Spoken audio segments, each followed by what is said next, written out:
Hello student, this is lecture 47 based on third unit for the subject sensor and instrumentation. And in this lecture, we are going to discuss about this sequence structure, okay, and the formula nodes. So, in previous lecture, we have seen the case structure. Now, we will talk about this sequence structure and formula nodes, how to implement in LabVIEW these two things. So, starting with the sequence structure. Okay. So, we have seen this case structure. Okay. Now, the sequence structure is over here. So, there are some important point regarding this case structure. A case structure is used when we require some program to be executed in sequential order. Okay. So, the condition is here whenever you execute your program in one by one or parallelly. So, you can execute in both the way, okay. But if you are if you are executing a program in sequence, so the sequence is predefined. Okay. Suppose you have 3 program and you want to let us say you have 3 program 1, 2, 3 and you want to execute this program at the first and then this second and then third. So, you predefine the sequence of these execution of the program and they will execute in this proper manner, but whenever the case comes in parallel form. Okay. So, it is very important that every this execution of program should be in proper manner, because in parallel there may be some problem. Okay. Because if you are not getting the output at the same time, okay. So, maybe the at the output side you will get the wrong value, because let us see if some program is taking 5 second and another one is taking only 3 second. So, at least you have to wait for 2 second more to comes the proper output from the first one. Okay. So, in LabVIEW we cannot always control the order of the execution when next calculation depends on the previous one, obviously. Okay. We are sure it will occur in correct order, but when calculation are in parallel, we cannot control the order in which calculation take place. Okay. So, a sequence structure is used to force calculation to make to take place in defined sequence. Okay. So, here I have taken one example. In this example, you have to run one program, okay, and you have to calculate the addition of 2 random numbers. Okay. So, you can see over here there is one random function is over here, one random input is over available here, and what you are using, you are multiplying these 2 number and taking the mode of this function and then adding 1 over here, and this number is showing for first and this number is showing second, and you are displaying this result for 4 second. Okay. So, you have bounded that at least the output of these 2 numbers should display for the 4 second. Now, what you are doing, whatever is the value is coming over here, you are adding both 2 number for 2 seconds. Okay. So, total is 6 second is taken by one program. Okay. After that again new value, new random variable come, new random number will come, and this process will repeat. Okay. So, in this case you are maintaining this sequence. Okay. So, in first sequence you are doing these 2, then addition, then you have to wait for 2 second, you are displaying this result for 2 second, after the second number will come. So, in this way you are maintaining the sequence. Okay. So, when you run this program, okay, it will display the output in this manner. Okay. So, you will get 2, let us see this first number is 2 random and the second number is 6 and you are getting the addition of 2. Okay. So, this program generates 2 random numbers for 4 second and then display their addition for 2 second. Okay. In this example, now if we talk about the sequence, there are 2 types of sequence, that is flat sequence and the second one is the stacked sequence. Okay. Now, in this example we are using this flat sequence structure.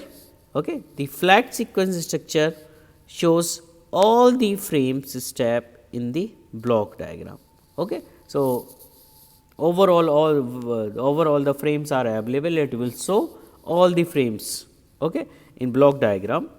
So, for this reason it can take a lot of space, okay, because several frames are available. Okay. The alternative is the stacked sequence structure. With the stack sequence structure, the frames are still sequential. Okay. So, if you have number of frames, but these frames will be in a sequential manner, but they are stacked one on top of the other like case structure. Okay. एक के ऊपर एक रखे रहेंगे, इस तरह से processing होगी जैसा हमारा केस स्ट्रक्चर में होता था. Okay. So, you can choose the selector level what is available in your lab view. Okay. Display the frame after one by one frame, what is the your output. Okay. You can choose it in this manner. Clear. So, this is about your sequence structure, how this sequencer is structure is showing the result, and what is the idea behind of this sequence structure. Okay. Now, if I talk about the second, this is the topic is your formula nodes. Okay.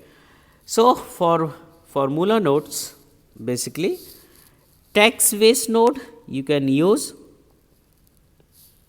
to perform complicated mathematical operation on the block diagram using the C syntax structure. Okay. So, the basic जो programming हो रही है वो किस में हो रही है, सी में ही हो रही है. Okay. So basically formula notes हम कहाँ पे यूज़ करते हैं, whenever we have required the complex equation और complex formulas are available. Okay. अब उनको हमें क्या करना है, we have to assign some numerical value over there and see the output of these. So, for this we use this formula nodes. Okay. So, as a input you are giving some variable and you are performing some your algorithm in formula node and it is giving the output.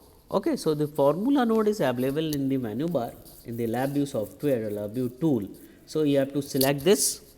Okay. So, there is some steps how to create this formula node. So, you can see over there selecting file, firstly you have to select your file, then new virtual instrumentation VI, that is LabVIEW schematic diagram. Then you have to choose the formula node on the block diagram. So, there is you can see whenever you select this node, formula node, you will get this frame over here. Now, you have to click on right click on, then you have to use this add input, means what are the input you are giving to your formula. Okay. So, left click to select the formula node, place the formula node on the block diagram by left click, dragging the releasing the mouse. So, in this manner you can select this formula node. Now, right click the border of the formula node and select the add input. Okay. What are the inputs in your formula? Level the input x, repeat step 3 and 4, add to another input level by. Okay. So, suppose you have two variable, you can repeat this 3 and 4 again steps. Okay. Now, again right click the border. So, you have to click at that border, right click and add the output, means what are the output are available. Okay. So, obviously, when so we have repeated this third and fourth, same manner we have to repeat if you have two number of or more than two variable at the output side. Okay. So, you will get this frame in this manner, that is x and y is your input and z1 and z2 are your output. Okay. Now, make sure the complete. So, this is the condition you want to design in this your formula. Okay. So, you have to write it down. Okay. So, enter the expression below in the formula node. Make sure that you complete each command with a semicolon. Okay. So, and you are seeing that जो भी command है, that is all should be end by this semicolon. Okay. However, the if statement does not require a semicolon. Okay, so same, I think you remember in C program we do the same analysis. Now, at the end, create control indicators for the input and output. Right click on the each, select create control on this shortcut menu. Okay, so when you do this, we will get this type of structure over here. Okay, so you have to create indicator over here. So when you do the indicator, okay, so you will get the these condition over here. Now, what you are going to run this program for 100 millisecond. So, you have to put while loop with button around the formula node, wait for millisecond, whatever the millisecond you have required. Okay, so you put the wait condition over here. Okay, now you have to run the program. Okay, so in this case, whenever you run the program, we will get this type of schematic diagram. Okay, so input X is coming over there, input Y is coming over, it is checking the condition if you are putting the condition over here, and at the output side you are getting this output 1 and output for 100 millisecond.